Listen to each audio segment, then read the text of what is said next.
Hello বন্ধুরা, কেমন আছো সবাই? আশা করি সবাই ভালো আছো। আমিও খুব ভালো আছি। চলে এসেছি সুন্দর আরেকটি রান্নার রেসিপি নিয়ে। আজকে করব কাঁঠালি আটির ডাল। কাঁঠালি আটির ডাল কম বেশি সবাই রান্না করো। আমি কিভাবে রান্না করি সেটাই তোমাদের সঙ্গে শেয়ার করব।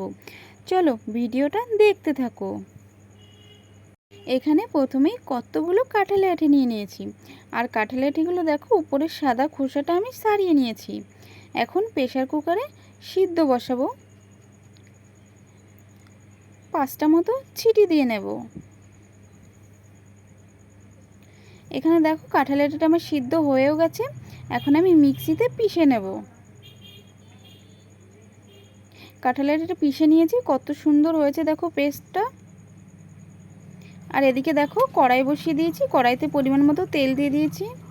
তেলে একটু গোটা জিরে আর একটা তেজপাতা দিয়ে দেব।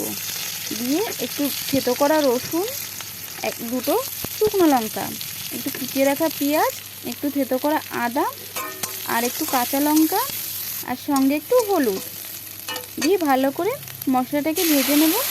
নিয়ে পেস্ট করা কাঁঠালি আটিটাকে ঢেলে দেব। ঢেলে দিয়ে একটু নেড়ে চেড়ে নিয়ে ওর ভিতর একটু হলুদ গুঁড়ি আর পরিমাণ মতো লবণ দিয়ে দেব। দিয়ে আবারও ভালো করে নেড়ে চেড়ে, এদিকে দেখো কাঁঠালি আটির ডালটা আমার প্রায় রেডি হয়ে গেছে।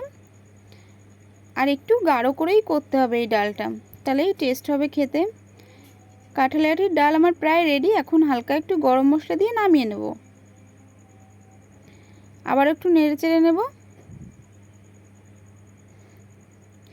দেখো বন্ধুরা, কাঁঠালি আটির ডাল আমার একদম রেডি হয়ে গেছে। নামিয়ে নিয়েছি।